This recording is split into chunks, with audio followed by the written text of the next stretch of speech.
अस्सलाम वालेकुम फ्रेंड्स, कैसे हैं आप सब? I am sure all are fine. This is Mubashir Iqbal Chauhan, advocate high court and lecturer. आज मैं आपके लिए एक इंटरेस्टिंग टॉपिक लेकर आया हूं जिसको आम तौर पर बुक्स में ढूंढने से नहीं मिलता। जूनियर वकला हमेशा ये शिकायत करते पाए जाते हैं कि जी हमें ये चीज़ें, ये बेसिक्स कुछ सीनियर नहीं सिखाता, दोस्त नहीं सिखाता, पुलिस वाले नहीं सिखाते, और कुछ पुलिस वालों को भी इसके ऊपर तहफ़्फ़ुज़ात होते हैं कि जी हम ये काम कैसे करें। आज का हमारा जो टॉपिक है ये 3 लेक्चर्स के ऊपर बेस करेगा। ये पहला पार्ट है इस लेक्चर का। पुलिस तफ्तीश के बारे में बताऊंगा। एफआईआर से लेकर चालान कोर्ट में सबमिट करवाने तक पुलिस किन मराहल के अंदर तफ्तीश करती है।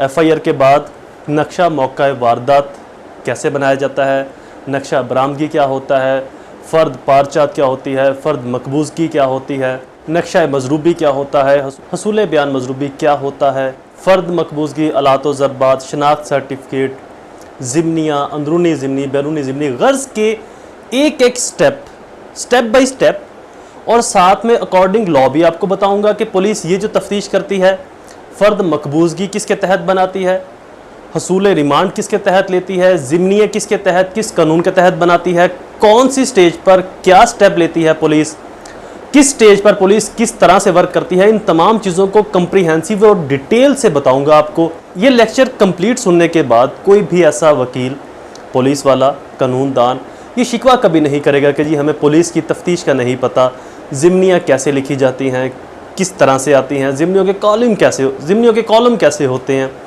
फ़र्द मकबूज़गी, नक्शा मौका जाए वारदात कैसे बनाया जाता है, कौन बनाता है, कब बनाता है। तो ये तमाम चीज़ें day by day, date by date, according law, FIR से लेकर चालान तक आज मैं आपको सब कुछ डिटेल से बताने वाला हूँ। लेक्चर स्टार्ट करने से पहले एज यूजुअल अगर आप मेरे YouTube channel law and communication skills के ऊपर नए हैं तो रेड बटन को क्लिक करके मेरे चैनल को सब्सक्राइब करना, साथ में ही बेल आइकन को प्रेस करके ऑल नोटिफिकेशन करना ना भूलें, ताकि ऐसे ही फर्दर तमाम इंफॉर्मेटिव लेक्चर्स आपकी एक्सेस में रहें और उनके नोटिफिकेशन आपको बर वक्त और टाइमली मिलते रहें। मज़ीद बरा मेरे लेक्चर्स की छोटी सी फ़ीस है, उसको ज़रूर फुलफ़िल किया करें। 3 स्टेप के अंदर पे करनी है। फर्स्ट 10 रुपये डोनेट कर दें, सेकंड किसी की हेल्प कर दें, किसी को मुस्कुरा के मिल लें, थर्ड मेरे और अपने पेरेंट्स के लिए दुआ, अल्लाह ताला उनको सेहत तंदुरुस्ती अता फरमाए। शुरू करते हैं हमारा लेक्चर। पुलिस तफ्तीश कैसे करती है। सबसे पहले तो हम एक दिन लेते हैं, एक डेट लेते हैं। फॉर एग्जाम्पल मान लेते हैं कि जी एक एफआईआर आती है, वो एफआईआर 9/6/2021 को आती है। 9/6/2021 इस डेट को एक एफआईआर आती है। हवाले के लिए बताता चलो कि एफआईआर के अंदर 6 कॉलम होते हैं। इसकी प्रिंटिंग का तरीके का डिफरेंट है। जो आजकल एफआईआर की प्रिंटिंग है वो यहां पर आपको स्क्रीन पर नजर आ रही होगी, लेकिन इससे पहले हमेशा से ये नहीं थी।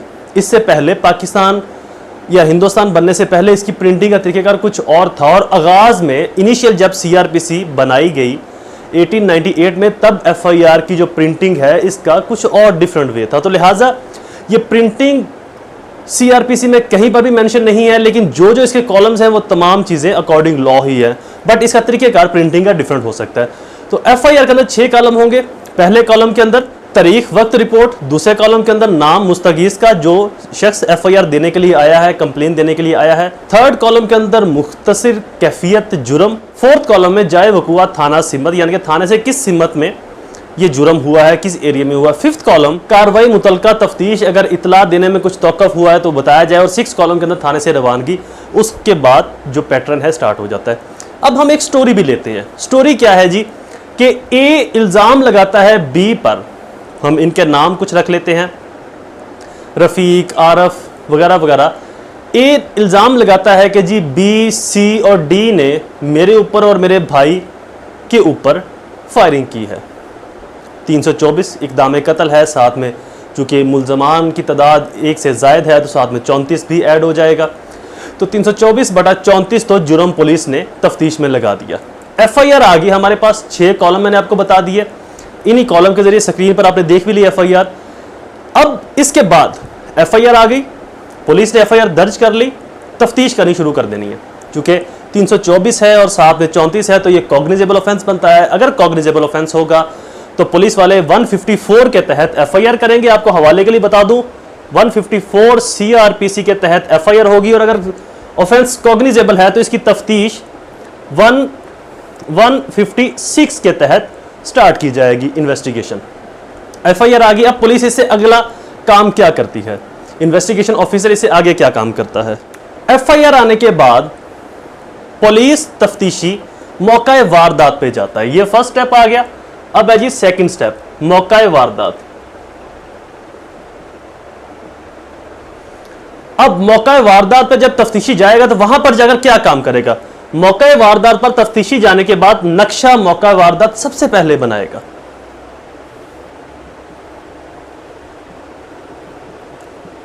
नक्शा मौका वारदात ये है टिपिकल। ये कैसे बनाया जाता है ये भी मैं आपको बनाकर दिखाऊंगा कि इस तरीके से नक्शा मौका वारदात बनाया जाता है। फॉर एग्जाम्पल, तफ्तीशी गया और जाकर उसने एक वकुआ देखा। वकुआ क्या है कि जी एक जरी जमीन पर ये तमाम जो वारदात है ये सरजद हुई है। तफ्तीशी जाएगा वहां पर एक नक्शा बनाएगा। नक्शा आपके सामने मैं बना रहा हूं अभी। एक सड़क आ गई, पुख्ता सड़क, ठीक हो गया जी। इसके साथ है जरी जमीन, ये सारी जरी जमीन है। ये नक्शा बन रहा है, नक्शा मौका वारदात। तफ्तीशी ने ये पुख्ता सड़क बना दी, इसके साथ ये जमीन है। यहां पर एक ट्यूबवेल लगा हुआ है जहां पर फायरिंग हुई है। अब आ गया जी, ये आ गया मशरिक का हिस्सा, ये मगरिब का हिस्सा, ये शमाल का हिस्सा, ये जनूब का हिस्सा आ गया। ये भी वो लिखेगा तफ्तीशी। लिखने के बाद वो अपना नक्शा मौका वारदात के अंदर ये नक्शा बनाएगा। ये जिस मिसल के ऊपर, जिस पेज के ऊपर बनाया जाएगा उसके ऊपर पहले थाना, फिर मुकदमा नंबर, फिर जुर्म नंबर, फिर तारीख लिखने के बाद नक्शा मौका नजरी बिला स्केल जाए वकुआ लिखेगा। नक्शा मौका बिला स्केल नजरी जाए वकुआ, ये उसके ऊपर तहरीर दर्ज करेगा। थाने का नाम लिखने के बाद थाना, फॉर एग्जाम्पल थाना लाहौर शादरे का, मुकदमा नंबर, जुर्म उसके अंदर क्या है, तारीख क्या है, और नक्शा मौका नजरी बिला स्केल जाए वकुआ लिखेगा। और लिखने के बाद इस तरह से एक नक्शा तैयार करेगा। अब यहां से नक्शा जब तैयार होगा उसके अंदर वो लिखेगा कि जी जो ए है कंप्लेंट देने वाला, एफआईआर देने वाला, और उसका जो भाई सपोज करना थे एक्स है, ये दोनों इस सड़क के साथ आ रहे थे और बी यहां पर बैठा था, सी यहां पर बैठा था और डी यहां पर बैठा था। ए और एक्स यहां से आ रहे थे। बी ने पहला फायर किया, सी ने दूसरा फायर किया और डी ने तीसरा फायर किया। और इनको देखने वाले जो एच और एफ है, गवाहान, विटनेस, वो इस जगह पर बैठे थे। लाइक अब ये तमाम सिनेरियो आप देखें,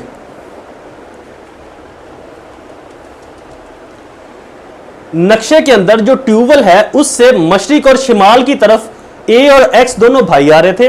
ट्यूबवेल से जनूब की तरफ बी है, जनूब और मशरिक के कॉर्नर में डी है, और ट्यूबवेल से मशरिक की तरफ सी है, और जो गवाहान है वो मगरिब की तरफ है।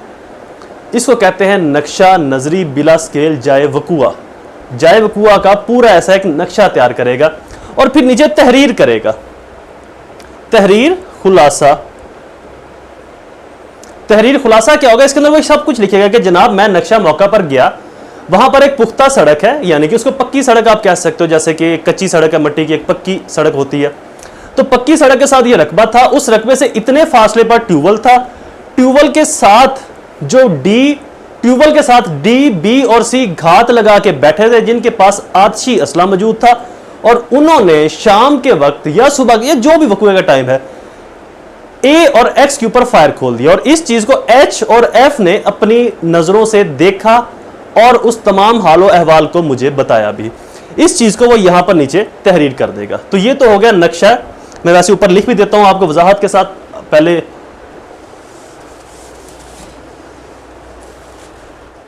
नक्शा मौका नजरी बिला स्केल जाए वकुआ, ये सीआरपीसी सेक्शन 156 के तहत और पुलिस रूल 25 चैप्टर 3 के तहत 25.13 के तहत यह नक्शा मौका नजरी बिला स्केल जाए वकुआ बनाया जाता है। इस चीज़ की समझ आ गई। एफआईआर होगी, उसके बाद अगला स्टेप नक्शा मौका इस तरीके से बनाया जाएगा, और उसके बाद अगला स्टेप उस पर हम चलते हैं। नक्शा मौका बन गया, अंदराज कर दिया। अब ये नक्शा जो मौका है ये उसने उसी दिन बनाया 9 तारीख को, और ये भी 9 तारीख को। ये डेट आपको इसलिए बता रहा हूं कि ताकि आपको स्टेप बाय स्टेप प्रोसीडिंग को याद करने में आसानी रहे। यहां से वह ज़िमनियाँ लिखनी भी शुरू कर देता है, लेकिन अगर मैं आपको अभी ज़िमनियों का तरीक़ाकार और ज़िमनी बताना शुरू कर दूंगा तो आपका ये मिक्सअप हो जाएगा। तो लिहाजा पहले मैं आपको ये छोटी छोटी चीज़ें बताऊंगा, और उसके बाद फिर ज़िमनी के ऊपर हम एक पूरा डिटेल लेक्चर सिर्फ ज़िमनी के ऊपर रखेंगे कि ज़िमनी कैसे लिखी जाती है, कॉलम्स क्या होते हैं, अंदरूनी ज़िमनी क्या है, बैरूनी क्या है, ज़िमनी के अंदर तफ्तीश की कौन कौन से एस्पेक्ट लिखना ज़रूरी है, और ज़िमनीज़ केस के ऊपर कैसे असरअंदाज होती हैं। ये तमाम चीज़ें मैं आपको डिटेल से उस एक लेक्चर में, ज़िमनी के एक लेक्चर में बताऊंगा। यहाँ पर मैं आपको ज़िमनी के बारे में नहीं बता रहा, लेकिन यहीं से ज़िमनी स्टार्ट हो जाती है, ये हवाले के लिए बता रहा हूँ। अब चलते हैं आगे। नक्शा मौका नजरी बन गया, अगला स्टेप क्या होगा? तीसरा स्टेप, नक्शा नजरी बिला स्केल बरामदगी। बरामदगी के अंदर वो चाहे किसी शख्स को बरामद करे, वो असला बरामद करे, वो कुछ भी जो बरामद करेगा उसका भी नक्शा वैसे ही बनाएगा जैसे कि मैंने आपको नक्शा जाए वकूआ का बना के दिखाया। जहां पर तफ्तीशी जाएगा उसके ऊपर लिखेगा कि जी मैं फलां जगह पर गया, वो जगह मवेशियों का हाता था, वो अहाता यहाँ पर है, उसके मशरिक में ये था, मगरिब में ये था, शुमाल में ये था, जनूब में ये था, और जिस शख्स को मैंने गिरफ्तार किया एक को मशरिक से किया, एक को मगरिब से किया, और जो उनके पास राइफल थी वो मैंने मगरिब की तरफ जो चारपाई पड़ी थी उससे बरामद की, एक बंदूक जो मैंने जनूब की तरफ चारपाई पड़ी थी उससे बरामद की। तो वे इसी तरह से नक्शा बनाएगा कि जो मवेशियों का अहाता था उसके सामने क्या था, दाएं बाएं क्या है, मस्जिद है, घर है, जरी ज़मीन है, प्रॉपर्टी है, कमर्शियल प्रॉपर्टी है, दुकान है, जो भी है वो उसके बारे में लिखेगा। और जो जो जगह बताएगा उनको वो ए, बी और सी से वजाहत करेगा कि ए वो मुकाम है जहां से मुलजम को पकड़ा, बी वो मुकाम है जहां से दूसरे मुलजम को पकड़ा, सी वो मुकाम है जहां से मैंने राइफल बरामद की, डी वो मुकाम है जहां से मैंने बंदूक बरामद की, और एच वो मुकाम है जहां से गवाहान ने अपनी नज़रों से तमाम वकूआ और ये तमाम कार्रवाई करते मुझे और मुलजमान के दरमियान में ये जो कम्युनिकेट हमने किया है इसको उन्होंने अपनी आंखों से देखा। और नीचे वो गवाहान के नाम लिखेगा। इस नक्शे में भी और इस नक्शे में भी मौके के गवाहान के नाम लिखना ज़रूरी है। अगली स्टेज क्या होगी इसकी? फ़र्द मकबूजगी।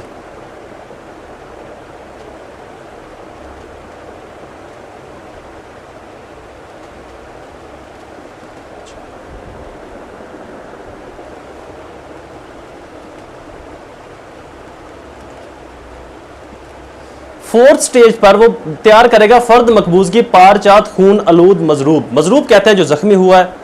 पारचात के उस मजरूब से क्या क्या कुछ मिला है, कमीज मिली है, शलवार, मतलब उस जो कुछ हमें दरियाफ्त हुआ है फर्द मकबूजगी, उस फर्द के कब्जे से जो चीज़ें हमें मिली है, जो मजरूब है, वो क्या क्या है। उसके अंदर वो लिखेंगे कि कमीज उसने पहनी हुई थी नीले रंग की, शलवार उसने पहनी हुई थी सफ़ेद रंग की, और बुनियान उसने वाइट कलर की पहनी हुई थी, जिसके ऊपर डॉक्टर साहब ने अपनी मोहर सबत करके मुझे बराए रिकॉर्ड दी ताकि मैं उसको तफ्तीश के अंदर कारआमद लेकर आऊँ, तफ्तीश के अंदर उसको तफ्तीश का हिस्सा बनाऊँ। और ये तमाम चीज़ें पुलिस तहवील में लेकर तकमील फ़र्द मुकम्मल की है। मतलब कि फ़र्द मकबूजगी की पार चाहते जो जो चीज़ें थी उस मजरूब से, उस विक्टम से, बुनियान, कमीज़, शलवार, उसके शूज़, जोगर, जो जो कुछ भी उसके पास था, मोबाइल था, व्हाट्सएवर, वो तमाम चीज़ों की वो फ़र्द मकबूजगी पारचा तैयार करेगा और उनके बारे में लिखेगा कि खून कहाँ पर लगा हुआ था, कितना लगा था, कैसे लगा था। और तैयार करने के बाद यहाँ पर भी गवाहान का कम से कम 2 गवाहान का लिखना ज़रूरी है। ये कार्रवाई भी 9 तारीख को ही हुई है, यानी कि 9 को FIR आई, नक्शा मौका नजरी बिला स्केल बनाया, नक्शा नजरी बिला स्केल बरामदगी बनाया, उसके बाद फ़र्द मकबूज की 4 पात बनाया। अब 5th स्टेज पर इसी दिन पुलिस वाले क्या कार्रवाई करेंगे। ये ज़रूरी नहीं है कि एक दिन ही हो, ये आपको समझाने के लिए बता रहा हूँ स्टेप बाय स्टेप। हो सकता है ये कार्रवाई 9 को हुई हो, ये भी मुमकिन है 9 को, और ये जो है वो 10 को बनी हो, ये 11 को, तो इस तरह से ये कार्रवाई आगे। लेकिन नक्शा मौका नजरी बिला स्केल जाए वकूआ, ये सेम डे जिस दिन FIR हुई है उसी दिन इसका मुलाजा करना ज़रूरी है, अगर ये हीनियस ऑफेंस है तो। क्योंकि उसके बाद अगर आप मुलाजा करते हैं बतौर तफ्तीशी तो बहुत सारे आपके जो एविडेंस हैं उनका स्पॉयल होने का खदशा है। How to make a best investigation, इसके ऊपर भी बहुत जल्दी मैं एक कंप्रीहेंसिव सीरीज़ ला रहा हूँ जिसके ऊपर हमारे 15 से 20 लेक्चर होंगे। आम तौर पर इन्वेस्टिगेशन के बारे में आपको हाईएस्ट कॉलेजेस के अंदर, यूनिवर्सिटीज़ के अंदर क्रिमिनोलॉजीज़ करना पड़ता है, महंगी फ़ीसें देनी पड़ती हैं, लेकिन वहाँ पर वो आपको बिल्कुल फ्री ऑफ कॉस्ट लेक्चर्स मिलेंगे, कोई उनका हर्जाना मुआवजा नहीं होगा। उसके अंदर मैं बेसिक और बुनियादी असूल भी बताऊंगा कि इन्वेस्टिगेशन कैसे की जाती है। खैर वो एक अलग चैप्टर है, जब हम उसको लेकर आएंगे तो उसको डिस्कस करेंगे। तो लिहाजा जो जाए वकूआ पर जाना है ये उसी दिन तफ्तीशी को जाना चाहिए ताकि वो मैक्सिमम एविडेंस को कलेक्ट कर सके। अगला आ गया जी फर्द मकबूजगी 4 पात खून आलूद मजरूब। मजरूब जो खून आलूद उसके जिस्म से क्या क्या कुछ हमें मिला है वो लिखेंगे इसके अंदर।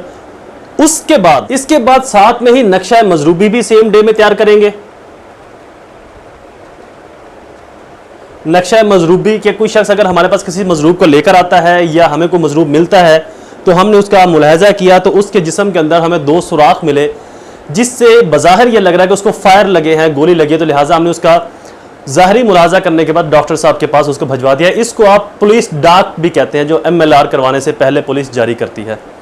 आगे आ गया जी नक्शा मजरूबी या नक्शा मजरूबी और नक्शा 4 पात तैयार होने के बाद नक्शा बनाने का पर्पज़ क्या होता है। जब भी कोई नया तफ्तीशी आए उसकी जगह पर, चूँकि पुलिस का ट्रांसफ़र होना एक आम बात है, या फिर कोई नया सुपीरियर ऑफिसर वहाँ पर आए जो विजिट करने जाए मौका वारदात का या उस जगह का, तो उसको उस नक्शे को समझकर उसके लिए आसानी हो, उसको कोई प्रॉब्लम फेस ना करनी पड़े। गया है लेक्चर काफ़ी लंबा हो गया।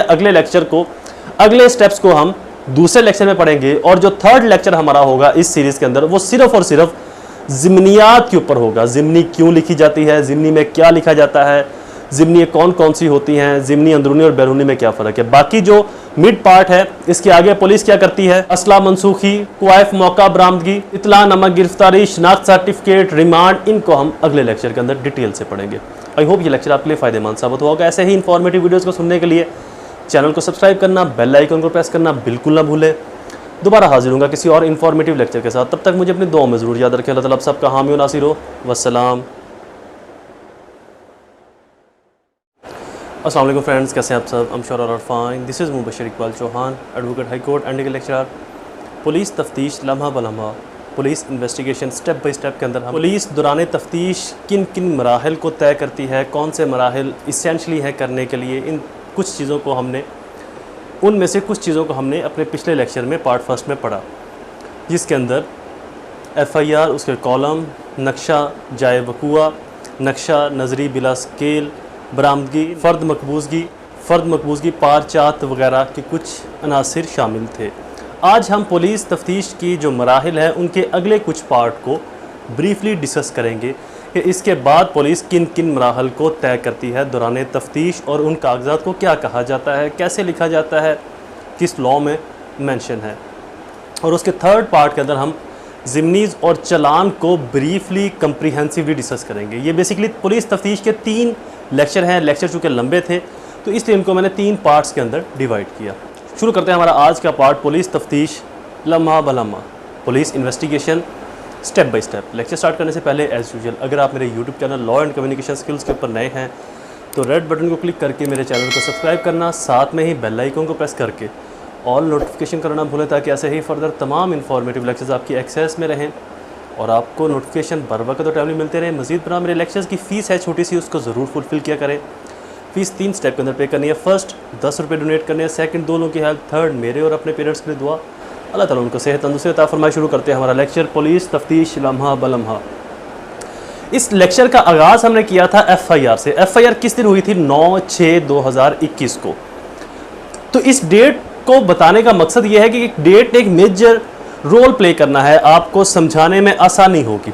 वैसे तो इन मराहिल के अंदर समटाइम महीनों गुजर जाते हैं, हफ्तों गुजर जाते हैं, लेकिन प्रोसीजर ये होता है इसके बाद अगला प्रोसीजर, इसलिए आपको मैं डेट भी साथ साथ बता रहा हूँ कि ताकि इनिशियली जो अकॉर्डिंग लॉ प्रोसीजर है उसके अंदर आपको समझने में आसानी हो। समटाइम ऐसा होता है कि तफ्तीश केस की नोयत पर डिपेंड करती है, केस इतना क्रिटिकल कॉम्प्लिकेटेड होता है कि उसकी तफ्तीश बहुत लंबी हो जाती है, लेकिन बहरहाल जो जर्नल लीगल वे है मैं आपको उसके अकॉर्डिंगली बता रहा हूँ ताकि आपको समझने में पढ़ने में आसानी हो। FIR आती है जी हमारी 9/6/2021 को। इसके अंदर हमने मौका वारदात के ऊपर जाकर जो नक्शा बनाना है, नक्शा बरामदगी क्या आती है, फ़र्द 4 पात क्या है, फ़र्द मकबूजगी क्या है, उन तमाम चीज़ों को हमने डिस्कस किया। अब इसी दिन एक और कार्रवाई होती है 9 को ही। वो कार्रवाई क्या है? फ़र्द मकबूजगी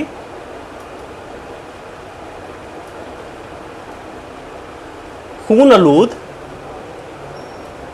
मट्टी, साथ में 7 mm खौल चुलेदा और साथ में 12 बोर कारतूस चलेदा।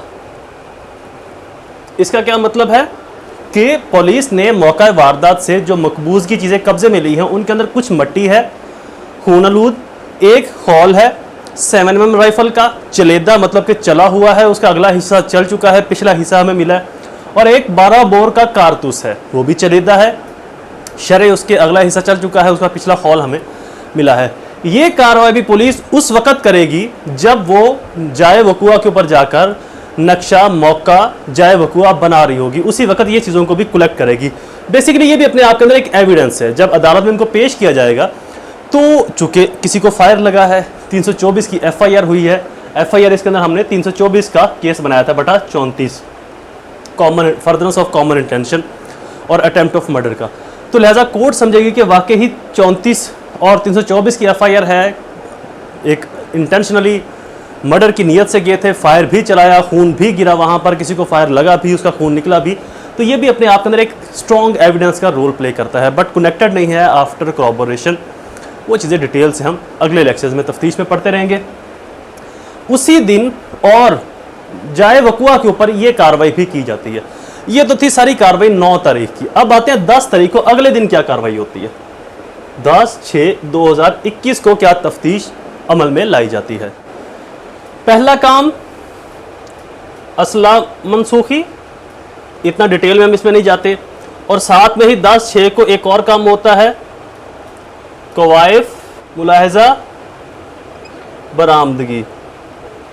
ये भी 10/6 को कार्रवाई होती है। असले मनसूखी के लिए पुलिस वाले उस मुलजम से जो असला बरामद हुआ है उसकी मनसूखी की दरख्वास्त देते हैं कि जिस असले को मनसूख किया जाए, इससे गैर कानूनी काम किया गया है, सोसाइटी में माशरे में खौफ व हरास फैलाया गया है। तो ये 2 काम है। अब मेन जो काम होते हैं उस पर हम आ रहे हैं। जिस दिन FIR हुई है उससे अगले दिन 10 तारीख को क्या बनेगा। फर्द मकबूजगी आलात और ज़रबात। फर्द मकबूजगी आलात और ज़रबात, इसका मतलब होता है कि जो चीज़ें कब्जे में ली गई हैं जिनसे ज़रबात आई हैं वो आलात कौन कौन से हैं। कुल्हाड़ी है, छुरा है, छुरी है, चाकू है, 7mm है, बंदूक है, क्या चीज़ है जिनसे ज़रबात आई हैं, वो आलात की मकबूजगी, उन आलात की मकबूजगी। तरीक़ाकार इसको लिखने का भी वही होगा। थाने का नाम लिखा जाएगा, मुकदमा नंबर, मौरखा बजुरम थाने का नाम, उसके बाद फ़र्द मकबूजगी आलात व ज़रबात जो कुछ भी ज़ब्त हुआ है, फिर इसका बनाम कि किसके खिलाफ केस था, मतलब ज़ाहिर बात ज़ब्त उनसे हुआ, और इसके नीचे लिखा जाएगा कि जो रूबरू गवाहान झैल मसमियान फ़लाँ फ़लाँ फ़लाँ से हमने रेड किया और वहाँ से हमें ये आलात बरामद हुए, हमें ये असला काबिल कार और लाइसेंस याफ्ता असला था जो हमें बरामद हुआ वहाँ से, जिनसे उस शख्स को जो मजरूब है उसको फायर लगाए गए थे। तो वो असले की इसके नीचे डिटेल लिखी जाएगी, फ़र्द मकबूज की आलात और ज़रबात तैयार की जाएगी। इसी दिन एक और कार्रवाई होगी 10/6 को ही, वो होगी शनाख्त सर्टिफिकेट।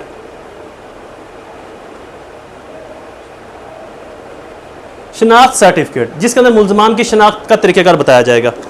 इसके अंदर भी मुकदमा नंबर बजुरम, थाने का नाम और बनाम लिखने के बाद शनाख्त सर्टिफिकेट और नीचे मुल्ज़म का हुलिया, यानी कि उसका कद 5 फुट 6 इंच है, गोरा रंग है, दुबला पतला है, सेहतमंद जिस्म है उसका, उसके गाल पे तिल का निशान है, इस गाल पर राइट साइड वाली गाल पर उसके ज़ख्म का निशान है, नाक उसका पतला है। तो इस तरह से उसका हुलिया लिखने के बाद जो मुहर्रर थाना है वो अपनी डिटेल लिखिएगा जी हमने ऐसे मुल्ज़म को सही पाके गिरफ्तारी, इसकी हस्बे ज़ाब्ता गिरफ्तारी अमल में लाई है। तो ये शनाख्त सर्टिफिकेट जो है ये ज़रूरी नहीं कि एक बने, ये जितने मुल्ज़मान होंगे उतने ही शनाख्त सर्टिफिकेट इसके तैयार किए जाएंगे। उसी दिन एक और कार्रवाई होगी 10/6 को, वो कौन सी होगी? वो होगी दरख्वास्त हसूल रिमांड, CRPC 164 के तहत होगी। दरख्वास्त हसूल रिमांड। रिमांड 2 तरह का हो सकता है। अगर तो तफ्तीश मुकम्मल हो चुकी है तो पुलिस वाले इस्तदा करेंगे जनाब हमारी तफ्तीश मुकम्मल हो चुकी है, हमें मुल्ज़म की मज़ीद ज़रूरत नहीं, तो इसको जुडिशल भजवा दिया जाए, लेकिन आज़ाद ना छोड़ा जाए, क्योंकि मुमकिन है ये एविडेंस को डिट्रैक कर सकता है, विटनेस को डिट्रैक कर सकता है, धमका सकता है। और अगर एविडेंस अभी पूरी तरह से कलेक्ट नहीं हुई, तफ्तीश मुकम्मल नहीं हुई, तो पुलिस वाले 2 तरह की रिमांड होते हैं ना, एक जुडिशल और एक फिजिकल। तो पुलिस वाले फिजिकली रिमांड की डिमांड कर सकते हैं कि जनाब मुल्ज़म को हमारी हिरासत में रहने दिया जाए। रिमांड 2 तरह के होते हैं, आमतौर पर जुडिशल रिमांड और फिजिकली रिमांड, जुडिशल रिमांड उसको जुडिशल जेल में मुंतकिल करवाने के लिए, लेकिन इसको रिहा ना किया जाए, और फिजिकली रिमांड पुलिस वाले कहते हैं कि जी इस बंदे को हमारी तहवील में इसके जिस्म को दे दिया जाए, अभी मज़ीद तफ्तीश करना इससे बाकी है, कलेक्शन ऑफ एविडेंस अभी बाकी है। तो पुलिस वाले दरख्वास्त हसूल रिमांड देते हैं 167 के तहत। इसी दौरान एक और काम करते हैं पुलिस वाले, वो काम कौन सा है? वो है जी इतलानामा गिरफ्तारी मुल्ज़मान।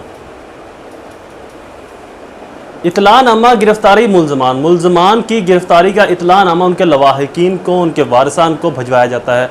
सेम वही बात, मुकदमा नंबर, बजुर्म, तारीख, थाना, नीचे लिखा जाए कि आपके मुल्ज़म को हमने फ़लाँ जगह से, सॉरी आपके बंदे को हमने फ़लाँ जगह से गिरफ़्तार किया है, इस जुर्म के अंदर गिरफ़्तारी की है, और फ़लाँ दिन को, मतलब कल को हम इसको इलाका मजिस्ट्रेट साहब के अदालत में पेश करेंगे। तो उनको इतला दी जाती है गिरफ़्तारी की। आम तौर पर जो मिसिंग पर्सन लोग होते हैं उनके अंदर सिर्फ इस चीज़ की कमी है, वहाँ पर जब एजेंसीज़ उठाती हैं किसी को तो वो इतला नहीं देती, लेकिन पुलिस जब भी किसी को अरेस्ट करती है तो वो उसको इतलानामा उसके वारसान को, उसके लवाहकीन को ज़रूर भिजवाते हैं कि फ़लाँ बंदे को फ़लाँ जुर्म में हमने गिरफ़्तार किया है। इसके बाद इस तमाम मसल के साथ अब यहाँ तक का जो काम है, ये हमने FIR से लेकर यहाँ तक हसूल रिमांड और इतलानामा गिरफ़्तारी तक का जो प्रोसीजर है, ये आई थिंक सो कोई 12-13 स्टेप बनते हैं। ये इनकी एक मिसल तैयार होती है, इस मिसल के आखिर में एक सज़ा स्लिप लगाई जाती है। वैसे इस सज़ा स्लिप का कोई ख़ास काम नहीं होता मिसल में, लेकिन इसके ऊपर जुर्म नंबर, मुकदमा नंबर और तफ्तीशी ने कुछ ख़ास बातें लिखी होती है। आगे कॉलम छोड़ा होता है जहाँ पर बाहुक्म अदालत, यानी कि जो अदालत का हुक्म होगा इसको यहाँ पर लिख दिया जाएगा, ताकि हमारी तफ्तीश के रिकॉर्ड में भी रहे कि फ़लाँ तफ्तीश के अंदर हमने मुल्ज़म को क्या सज़ा दिलवाई थी, उसको क्या सज़ा मिली है, हमने उसके खिलाफ कितनी स्ट्रॉन्ग एविडेंस कलेक्ट की थी जिससे मुल्ज़म को करार वाकई सज़ा मिल सके। तो ये अपने रिकॉर्ड के लिए साथ मिसल के लगा दी जाती है। जब मुल्ज़म को सज़ा दी जाती है तो इस सज़ा स्लिप पर भी उसकी उस सज़ा को मेंशन किया जाता है। ये कार्रवाई, और इससे पिछले लेक्चर में हमने जो पढ़ा था, ये तमाम कार्रवाई स्टेप बाय स्टेप मैंने आपको बताई। अगले लेक्चर के अंदर मैं आपको ज़िमनीज़ कैसे लिखी जाती हैं, ज़िमनीज़ के कॉलम कितने होते हैं, किस कॉलम में क्या बात लिखी जाती है ज़िमनी के, तफ्तीश का टाइम क्या होता है, एक दिन के अंदर कितनी ज़िमनी लिखी जा सकती हैं, एक से ज़ायद लिखी जा सकती हैं या नहीं, अंदरूनी ज़िमनी क्या होती है, बैरूनी ज़िमनी क्या होती है, गवाहान किस ज़िमनी पर आते हैं और तफ्तीश किस ज़िमनी पर आती है, कितने टाइम तक कितनी ज़िमनियाँ लिखी जा सकती हैं, एक केस में कितनी ज़िमनियाँ लिखी जा सकती हैं, एक से ज़ायद भी लिखी जा सकती है। अगर एक केस के अंदर 2-3 लोग इंटरोगेट करते तो फिर ज़िमनियाँ कैसे लिखेंगे। तो इन तमाम चीज़ों को मैं अगले लेक्चर के अंदर बताऊंगा। उसके अंदर हम ज़िमनीज़ और चलान दोनों चीज़ों को पढ़ेंगे। चलान के कॉलम भी बताऊंगा, चलान की प्रिपरेशन भी बताऊंगा, ज़िमनीज़ के कॉलम भी बताऊंगा, प्रिपरेशन भी बताऊंगा, ज़िमनीज़ आपको दिखाऊंगा भी। इन तमाम चीज़ों को डिटेल से मैं समझाऊंगा आपको। तो इंशाल्लाह इन 3 लेक्चर्स के अंदर हमारी पुलिस तफ्तीश लम्हा ब लम्हा की जो सीरीज़ है वो कंप्लीट हो जाएगी। इसको इन वीडियोज़ को शेयर ज़रूर किया कीजिए अपने हल्का अहबाब में, अपने दोस्तों के साथ। अगर आप मेरे यूट्यूब चैनल पर नए हैं तो सब्सक्राइब करना और बेल आइकन को प्रेस करना बिल्कुल ना भूलें।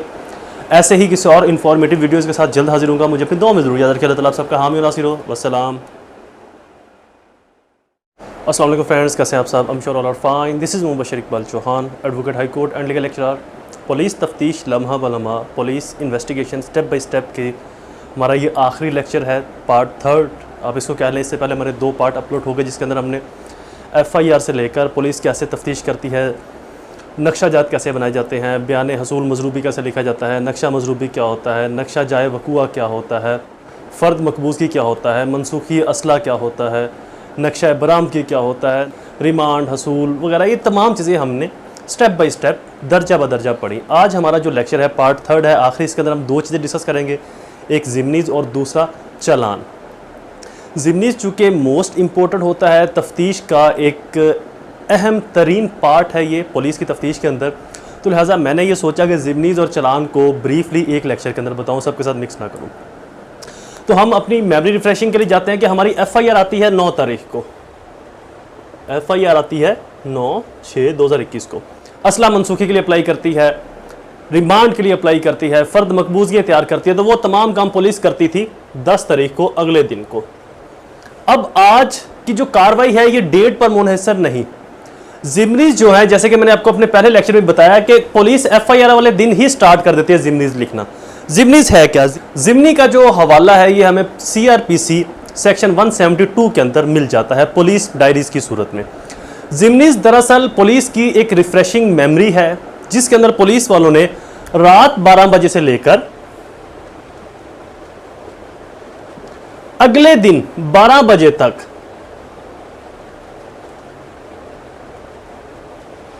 मीन टू से कि एक दिन 24 घंटों में पुलिस वाले क्या क्या करते हैं, कौन सी तफ्तीश की, किसको मिले, क्या किया क्या नहीं किया, किसके साथ गपशप की, रुके कहां पर, बैठे कहां पर, ये तमाम चीजें पुलिस अपनी जिम्नी के अंदर लिखती है। अब जो तफ्तीशी जिस केस के अंदर तफ्तीश कर रहा है वो उसी केस के अंदर अपनी जिम्नी से लिख रहा होगा कि मैं सुबह को उठा, इतने बजे रेडी हुआ, यूनिफॉर्म पहनी, मैं फलां जगह पर गया, वहां से मैंने पूछताछ की, फिर मैं गाड़ी पर फलां जगह पर गया, इतना फासला तय किया, वहां से पूछताछ की, और टाइम भी साथ साथ लिखता जाएगा। ये जैसे मैं आपको आगे जिम्नीज बताता हूं उसके अंदर मैं आपको ये बताऊंगा। तो जिम्नीज दरअसल पुलिस डायरीज हैं। दो तरह की जिम्नीज होती है। एक चीज तो तय होगी कि रात 12 से लेकर अगली रात 12 बजे तक सिर्फ एक जिम्नी लिखी जा सकती है, एक से ज्यादा जिम्नी एक केस में नहीं लिखी जा सकती। हाँ, अगर सेम केस में लाइक 376 का केस है, रेप का केस है, वहां पर तफ्तीशी तफ्तीश कर रहा है, अब एक तफ्तीशी डीएसपी तफ्तीश कर रहा है, एक एसपी भी कर रहा है और साथ में इंस्पेक्टर भी कर रहा है। अब तीन अगर तफ्तीशी तफ्तीश कर रहे हैं तो एक दिन में तो चूंकि जिम्नी एक ही लिखी जाएगी, फिर ये तीनों कैसे लिखेंगे? तो लिहाजा ये तीनों जो ऑफिसरान है वो उसी एक जिम्नी को, फॉर एग्जाम्पल जिम्नी नंबर 1 आगे अलीफ लिख देंगे, जिम्नी नंबर 1 आगे बे लिख देंगे, जिम्नी नंबर 1 आगे ते लिख देंगे, से लिख देंगे। तो उसी तरह से, या एक के आगे अगर किसी एक ने तफ्तीश की तो ए, अगर किसी और ने तफ्तीश किया तो वो भी एक के आगे बी, किसी तीसरे ने तफ्तीश किया तो एक के आगे सी लिख देंगे। तो इस तरीके से वो अपनी जिम्नीज को लिखेंगे अगर एक केस के अंदर 2 या 3 तफ्तीशी काम करें। तो लिहाजा एक दिन में एक ही जिम्नी लिखी जाएगी। बट जिम्नी दो तरह की होती है, एक अंदरूनी जिम्नी, एक बैरूनी जिम्नी। अंदरूनी और बैरूनी में क्या फ़र्क है? ये बहुत ही एक टिपिकल और क्रिटिकल क्वेश्चन है। अक्सर पुलिस वालों की तरफ से भी जो नए अपॉइंट होते हैं एएसपीज या सब इंस्पेक्टर, एएसआई, तो वो भी ये मोस्टली क्वेश्चन करते हैं कि जी अंदरूनी और बैरूनी जिम्नी में क्या फ़र्क है, अंदरूनी में क्या आएगा, बैरूनी में क्या आएगा। तो ये चीज़ें तो आज उनको भी हम कंप्रीहेंसिवली डिस्कस करेंगे कि अंदरूनी क्या होती है, बैरूनी क्या होती है, जिम्नी लिखी कैसे जाती है। तो शुरू करते हैं हमारा टॉपिक। लेक्चर स्टार्ट करने से पहले एज यूजुअल अगर आपने YouTube channel law and communication skills के ऊपर नए हैं तो रेड बटन को क्लिक करके मेरे चैनल को सब्सक्राइब करना, साथ में ही बेल आइकन को प्रेस करके ऑल नोटिफिकेशन कराना भूलें, ताकि ऐसे ही फर्दर तमाम इंफॉर्मेटिव लेक्चर्स आपकी एक्सेस में रहें और उनके नोटिफिकेशन आपको बर वक्त टाइमली मिलते रहें। मजीद बना मेरे लेक्चर्स की फीस को फुलफिल करना बिल्कुल आप भूला करें। मेरी फीस आपने 3 स्टेप के अंदर पे करनी है। फर्स्ट 10 रुपये डोनेट करने हैं, सेकंड 2 लोगों की हेल्प, थर्ड मेरे और अपने पेरेंट्स के लिए दुआ, अल्लाह ताला उनको सेहत तंदुरुस्ती अता फरमाए। शुरू करते हैं हमारा लेक्चर। जिम्नीज, अच्छा एक केस में जिम्नीज काफ़ी सारी लिखी जा सकती है, जिम्नी नंबर 1, 2, लेकिन एक दिन में एक ही जिम्नी लिखी जाएगी। अब हम चलते हैं फर्स्ट डे पर अपने, कि पहले दिन एफआईआर आई हमारी 9/6 को, तो पहले दिन ही तफ्तीशी ने जिम्नी उसी दिन से स्टार्ट कर देनी है, जो भी वो तफ्तीश कर रहा है लिखने के बारे में। सबसे पहले तो हम देखते हैं कि जिम्नी के ऊपर लिखा क्या होता है। जिम्नी के ऊपर लिखा क्या होता है, इसका चार्ट कैसे बना होता है।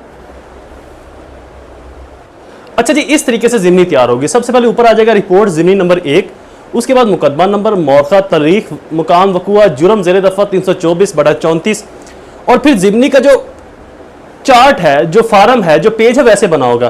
पहले यहाँ पर एक कॉलम है, यहाँ पर तारीख, वक्त, कार्रवाई, अगले कॉलम के अंदर नंबर, सिलसिला शुमार, और उससे अगले कॉलम में हालात तफ्तीश लिखा होगा। यहाँ पर वो लिखेगा कि ये जिम्नी किस दिन, तारीख और वक्त के नाम स्टार्ट किया। फॉर एग्जाम्पल ये तारीख है जी 9/6/21, 9/6/21 को उसने पहली जिम्नी शुरू की। सिलसिला नंबर यहाँ पर 1 लिखेगा। यहाँ पर लिखने के बाद वो बोलेगा कि जी मैं फलां टाइम फलां जगह से फलां जगह पर गया, बसिलसिला गश्त पड़ताल, मुझे कॉल आई 15 से कि फलां जगह पर कुछ लोगों ने फायरिंग की है, मैं वहां पर पहुंचा दिन के इतने, और यहाँ पर वो दिन का टाइम भी लिखेगा, यानी कि 11 बजे वहां पर पहुंचा तो एक शख्स जख्मी हालत में था, शदीद मजरूब, और एक नॉर्मल मजरूब था। दोनों को उठाया, एम्बुलेंस में हॉस्पिटल भिजवाया, और फलां डॉक्टर से मैंने ये चीज़ें टेस्ट करवाई। तो ये तमाम चीज़ें यहाँ से शुरू करेगा लिखनी, और जितनी उसकी है उस टाइम का जो वकूआ है, वाक़या, वो सारा यहाँ पर लिखेगा। फिर उसके बाद वो सिलसिला नंबर 2 लिखेगा यहाँ पर, और वक्त लगा ले जी आप दिन के 2 बजे। वो लिखेगा कि जी मैं फलां जगह पर गया तफ्तीश करने के लिए, फलां एविडेंस मैंने कलेक्ट की, फलां ये किया, फलां वो किया, उसके कपड़े मिले, फलां। तो ये तमाम चीज़ें वो यहाँ पर लिखता जाएगा। उसके बाद 4 बजे की कार्रवाई, ये 3 सिलसिला नंबर। 4 बजे वो लिखेगा जी डॉक्टर साहब आए, उन्होंने मजरूब को चेक किया, उसके ट्रेसेशन की, उसको जख्म काफ़ी, इंजरी काफ़ी थी, खून काफ़ी बह चुका था, लिहाजा उसके मुताबिक 324 जुर्म पाया गया है। वो मैंने तमाम हाल हवाल लिख दिया, ये चीज़ें फलां एविडेंस इकट्ठी, तो उसको वो सिलसिला शुमार यहाँ से शुरू करेगा। अब ये जिम्नी सारी ऐसी ही लिखी जाएंगी। जिम्नी नंबर 1, 2, मतलब एक दिन रात 12 बजे से लेकर अगले दिन रात 12 बजे तक की जो जिम्नीज हैं वो इसी तरीके से कलेक्ट की जाएंगी, इसी तरीके से लिखी जाएंगी। ये है जी जिम्नी बैरूनी रिपोर्ट ज़िमनी नंबर 1 बैरूनी। अब क्वेश्चन आपका ये उठना चाहिए कि अगर ये बैरूनी है तो कोई अंदरूनी भी होगी, तो अंदरूनी क्या होगी? आम तौर पर बैरूनी और अंदरूनी में कुछ खास फर्क नहीं है, दो फर्क है मेजर। एक, अंदरूनी जो ज़िमनी होगी उसके अंदर ये तमाम मुकदमा नंबर, मौरखा, तारीख, मुकाम, वक़ूआ, बजुर्म सब कुछ नहीं लिखा जाएगा। ये ऐसा चार्ट होगा, फ्रेम यहाँ से स्टार्ट कर दीजिएगा बजुर्म लिखकर। दूसरा, जो ज़िमनी अंदरूनी होती है वहाँ पर आम तौर पर मोस्टली जो गवाहान होते हैं केस के, उनके बयानात लिखे जाते हैं। और बैरूनी ज़िमनी के अंदर जो बाहर की तफ्तीश है उसको लिखा जाता है कि कहाँ पर गया, क्या किया, क्या हासिल हुआ, क्या पाया, क्या निचोड़ है मेरा।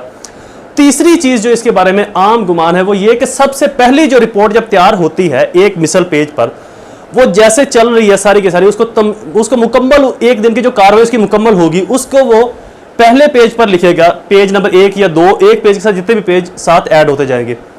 जब ये ज़िमनी कंप्लीट हो जाएगी और इसके बाद भी अगर गवाहान के बयानात लिखना है तो फिर उसको अंदरूनी ज़िमनी में लिखेगा, उसके पेज के अंदर वाले हिस्से में जो अगले पेजेस हैं, तो इसलिए उसको अंदरूनी कहा जा सकता है। बहरहाल ये कहने की बातें हैं, एक नॉर्मल बात यही है कि बैरूनी ज़िमनी के अंदर आम तौर पर वो केस की जो फैक्ट है उनके बारे में लिखता है तफ्तीशी, और अंदरूनी ज़िमनी में गवाहान के बयानात लिखे जाते हैं। और दूसरा जो ऑथेंटिक इसका सोर्स है इसके बारे में कहा जाता है वो ये कि जो बाहर वाला हिस्सा होता है रिपोर्ट का, डेट इज कॉल्ड बैरूनी ज़िमनी, और जो अंदर वाला हिस्सा होता है उसी ज़िमनी का, उसी दिन की ज़िमनी का, डेट इज कॉल्ड अंदरूनी ज़िमनी। तो लिहाजा ज़िमनी इस तरीके से लिखी जाएगी। अब एक दिन में वो एक ज़िमनी लिखेगा, मान लेते हैं कि ये ज़िमनी 10 को लिखेगी, अगले दिन वो फिर इसी केस में तफ्तीश करता है, 11 तारीख आ गई, अगले दिन वो फिर इसी केस में तफ्तीश करता है तो 12 तारीख आ गई, तो ज़िमनी नंबर 3 आ जाएगी। 13 तारीख को वो फिर तफ्तीश करता है, ज़िमनी नंबर 4 आ जाएगी।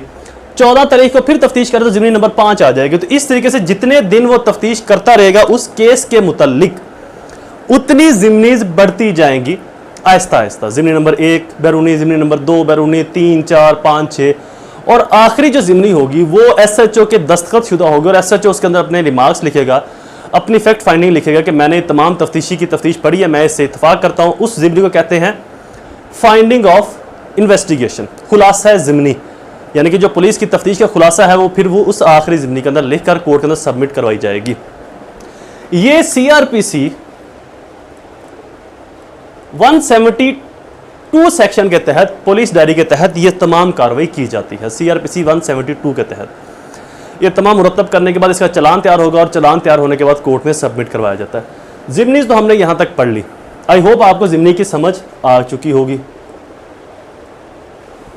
अगर कोई मजीद चीज़ रह जाए तो आप इस वीडियो के कमेंट्स के अंदर मुझसे पूछ सकते हैं कि ज़िमनी के अंदर और क्या होता है, कैसे ये तो बहरहाल तकरीबन जितनी भी चीज़ें ज़िमनी से रिलेटेड थी वो मैंने सब आपको बता दी कि ज़िमनीज़ क्या होती हैं, उनको कैसे मुरतब किया जाता है, कैसे लिखा जाता है, इसके कॉलम कैसे होते हैं, किस कॉलम में क्या चीज़ लिखी जाती है। अब चलते हैं अगले स्टेप पर, चालान क्या होता है, चालान के कितने कॉलम हैं। अच्छा जी, व्हाइट बोर्ड पर आप देख रहे हैं चालान 173, इस तरीके से चालान होगा। मेरा कैमरा मैंने आपको जूम करके दिखाया गया, 7 कॉलम होंगे चालान के। पहले कॉलम में नाम, पता, मुस्तगीज़। दूसरे कॉलम में मुल्ज़मान जो चालान किए गए हों, अगर इश्तिहारी हैं तो उनका नाम सुर्ख स्याही से लिखा जाएगा। तीसरे कॉलम में चालान किए गए हैं, अगर मुल्ज़मान हिरासत में है तो तीसरे कॉलम में चालान किए गए, अगर चालान किए गए मुल्ज़मान ज़मानत पर है तो चौथे कॉलम में। पांचवें कॉलम में तफसील माल लिखा जाएगा कि माल की तफसील क्या है। छठे कॉलम में नाम, पता, गवाहान आएंगे, और सातवें कॉलम में मुख्तलिफ हालात और कैफियत मुकदमा 324/34 का। इस कॉलम के अंदर वो जो तफ्तीशी अपनी सारी तफ्तीश लिखेगा कि ये गवाहान मिले मुझे, इनसे ये मैंने साबित किया, ये हुआ, ये नहीं हुआ, फ़लाँ बंदा चालान पर है, फ़लाँ ज़मानत पर, फ़लाँ इश्तिहारी, जो कुछ भी इसके अंदर है ज़रूरी, वो तमाम चीज़ें लिखने के बाद फर्स्ट पेज पर वो सिर्फ इसी के अंदर अपनी वर्डिंग लिखेगा। जो अगला पेज है उसके अंदर फिर वो पेज के ऊपर प्रॉपर तहरीर करनी शुरू कर देगा, जैसे कि हम खत, लेटर या दरख्वास्त लिखते हैं वैसे ही उसको लिखेगा। इसके ऊपर चालान 173 लिखा होगा, और यहाँ पर मौरखा, मुकदमा नंबर, जुर्म और थाना, model town, Lahore model town या लाहौर शादरा, जो भी थाने का नाम है वो इसके ऊपर दर्ज होगा। इस तरीके से चालान का फार्म तैयार होता है, और इसके नीचे जो SHO होगा, इंस्पेक्टर होगा थाने का, वो अपनी मोहर सब्त करेगा, सिग्नेचर करेगा, मौरखा तारीख डालेगा कि किस दिन उसके पास ये मुकम्मल चालान ज़िमनियों के बाद आया, और आने के बाद इसको प्रोसिक्यूशन के जरिए, प्रोसिक्यूटर के जरिए कोर्ट के अंदर सबमिट करवाया जाएगा। डेट इज़ ए कंप्लीट चालान। तो इन 3 लेक्चर की सीरीज़ के अंदर हमने पुलिस की तफ्तीश को लम्हा बलम्हा पढ़ा कि किस स्टेप पर क्या कार्रवाई होती है, उस स्टेप पर पुलिस कैसे कार्रवाई करती है, उन डॉक्यूमेंट्स को क्या कहा जाता है। इसके बाद हम बहुत जल्द इन्वेस्टिगेशन की एक सीरीज़ ला रहे हैं, how to investigate the fact, fact को इन्वेस्टिगेट कैसे करना चाहिए, पुलिस वाले, क्रिमिनल लॉयर्स अपनी तफ्तीश को, अपनी इन्वेस्टिगेशन को कैसे इंप्रूव कर सकते हैं। चाहे आप किसी प्राइवेट इंटरोगेट कंपनी के साथ काम कर रहे हैं, एक प्राइवेट इन्वेस्टिगेटर बनना चाहते हैं, जनरल पब्लिक हैं, पुलिस वाले हैं, वकला साहिबान हैं, तो ये जो हम नई सीरीज़ ला रहे हैं ये सब के लिए बहुत ज़्यादा फ़ायदेमंद साबित होने वाली है। मेरे इन वीडियोज़ को शेयर ज़रूर कीजिएगा अपने हल्का बाब में अपने दोस्तों के साथ। जल्द हाजिर होंगे किसी और इन्फॉर्मेटिव वीडियोज़ के साथ। तब तक मुझे अपनी दुआ में ज़रूर याद रखें। अल्लाह ताला आप सबका हामी और नासिर हो। वस्सलाम।